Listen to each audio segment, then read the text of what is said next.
Namaskar, Devion our Sajano. I extend a respectful greeting to all the goddesses and gentlemen present or listening. Today, we confront a paradox at the heart of our society, a contradiction that challenges our values and demands our attention.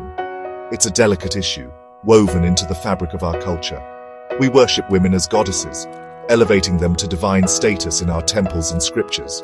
We sing their praises and seek their blessings, yet often fail to respect them as individuals, as human beings, with their own aspirations, dreams, and rights.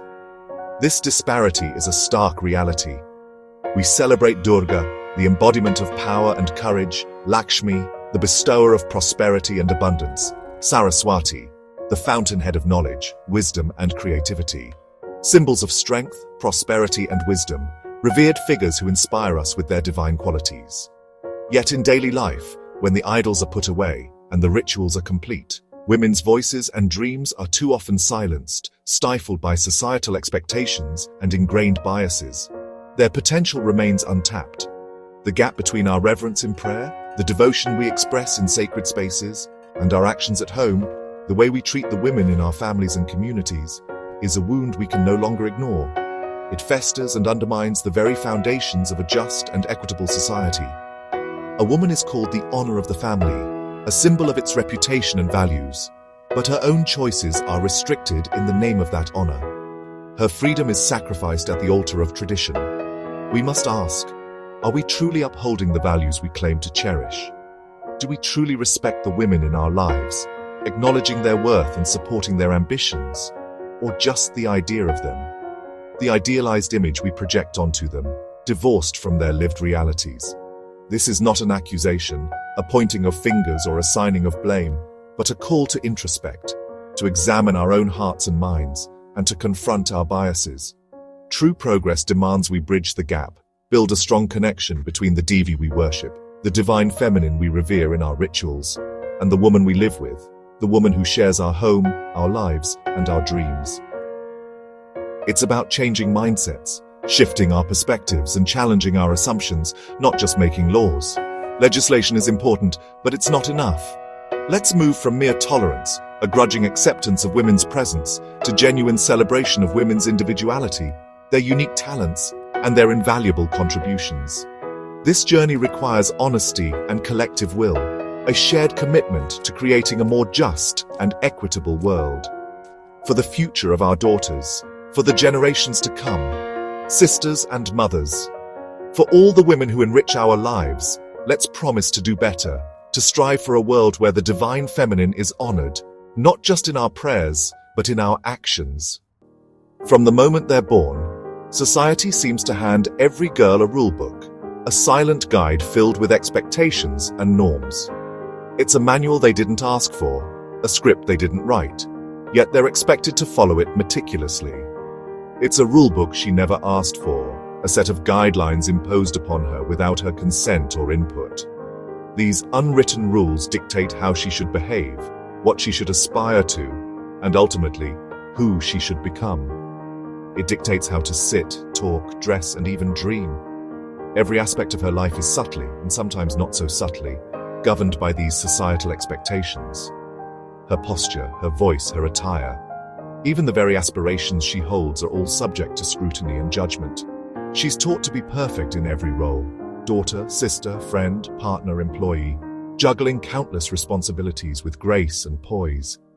The pressure to excel in all areas can be overwhelming, leaving her feeling stretched thin and constantly striving for an unattainable ideal. But in the midst of all these roles and expectations, her own self is often lost, buried beneath layers of societal conditioning.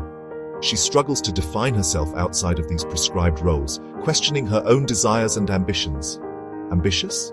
She's immediately labeled as aggressive, her drive and determination seen as a threat rather than an asset. The very qualities that would be praised in a man are often used to criticize and undermine her. Assertive. She's deemed difficult, her confidence mistaken for arrogance, her opinions dismissed as being too strong. She walks a tightrope, constantly trying to balance her own voice with the expectations of others. Choosing career over marriage? That's selfish, they say, as if her personal aspirations are somehow less valid than societal norms. The pressure to conform to traditional roles can be immense, forcing her to choose between her own happiness and the expectations of others. Every step is a test, every choice judged, every decision scrutinized under the unforgiving lens of societal expectations. She's constantly aware of being watched, evaluated, and measured against an impossible standard. Even coming home late is questioned, not celebrated as a sign of her independence or hard work, but rather as a cause for concern and judgment. Her safety is used as a tool to restrict her freedom, reinforcing the idea that she is vulnerable and needs protection. These protective instincts, while often well-intentioned, ultimately shrink her world, limiting her opportunities and reinforcing her dependence on others. They end up teaching her to be cautious, not confident, to fear the world rather than embrace it. She learns to second-guess herself, to doubt her abilities, and to prioritize safety over adventure. From childhood, girls are told, often subtly, sometimes explicitly, about the dangers that lurk and the expectations they must meet. Don't play outside too long. Don't talk to strangers. These warnings, while meant to protect, also instill a sense of fear and limit her exploration of the world. Learn to cook, they say, for marriage, subtly reinforcing the idea that her primary role is to be a wife and homemaker. These aren't just words, they shape her reality, influencing her choices, limiting her potential, and defining her sense of self. We must question these unspoken rules, challenge the assumptions, and dismantle the barriers that hold women back.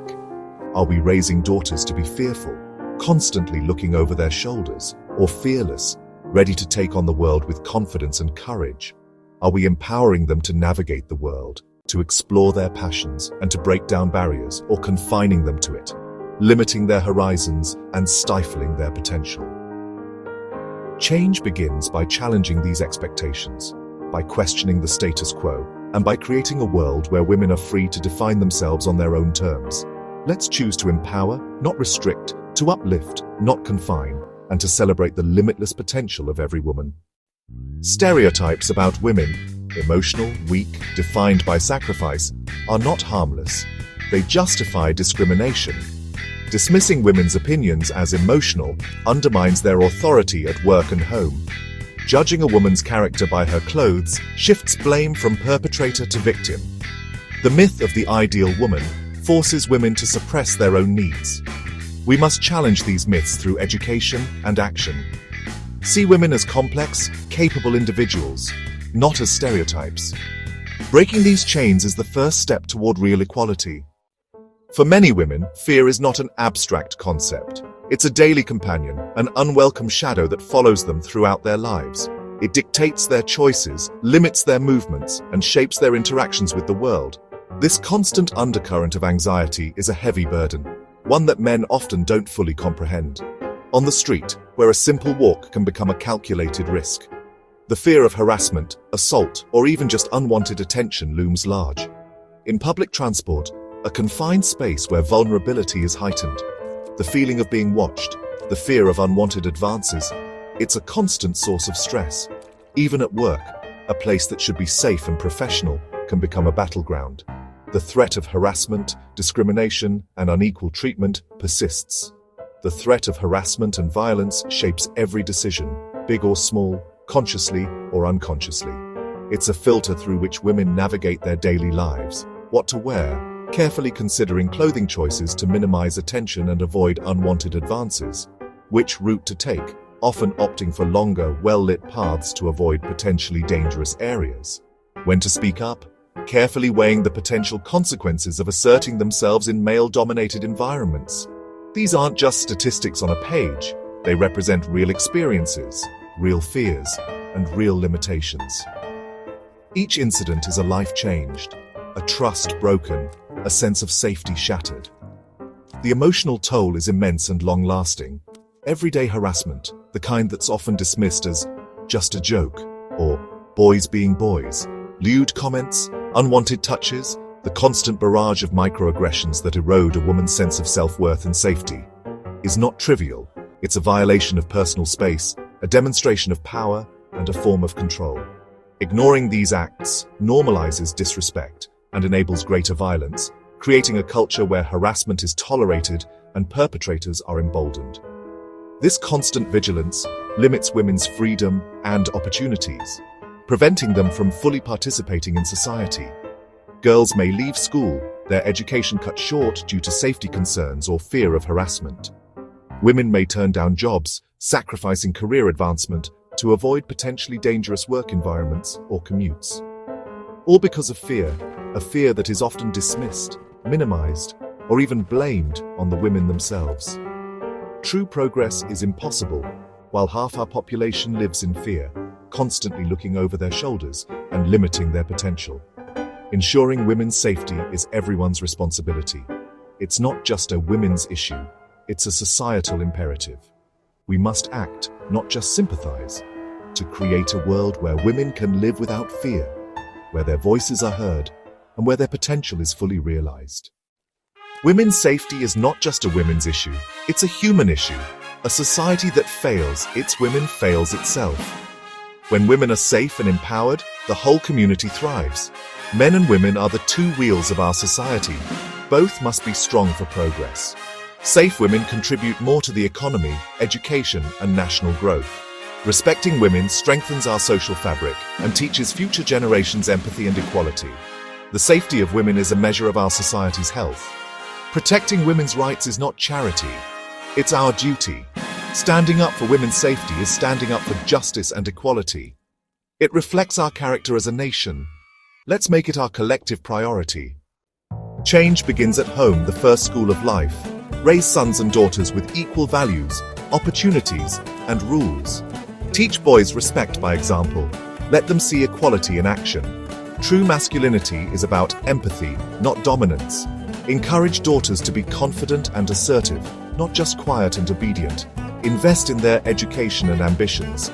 Make the family a safe space for open conversation, not blame or shame. We are with you, this should be every family's promise. Problems must be addressed, not hidden. The family is the first and strongest line of defense. Change at home must be supported by the community. A safe society is everyone's responsibility. Don't be a silent spectator. Intervene when you see harassment. Your voice matters. Communities must ensure safe public spaces, lighting, CCTV, awareness programs. Workplaces and schools must enforce zero tolerance for harassment and support victims. Demand swift justice and support survivors, not ostracize them. When the community stands united, violence loses its power. Together we set the standard for respect and safety. Never underestimate the power of one. Change starts with self-reflection. Challenge your own biases and actions. Be an ally, support, listen, and amplify women's voices. Call out disrespect, even among friends. Educate yourself and others about women's rights and laws. Have uncomfortable conversations. Break the taboo. Lead by example. Treat every woman with dignity and respect. Your daily actions create ripples of change. Each of us can be a beacon. Together, we can build a safer, more just society. The goal is not just protection, but a society where women no longer need protection. Respect should be instinctive, not demanded. This is not women versus men, but humanity versus inequality. Patriarchal mindsets, not men, are the real enemy. Let's envision a future where every girl is celebrated, her dreams limitless, her voice heard. This is within our reach if we choose it. Let's promise to challenge stereotypes, raise our voices, and practice equality at home and in society. The journey begins with a single step. Let's take it together. In women's empowerment lies the true strength of our nation. Jai Hind.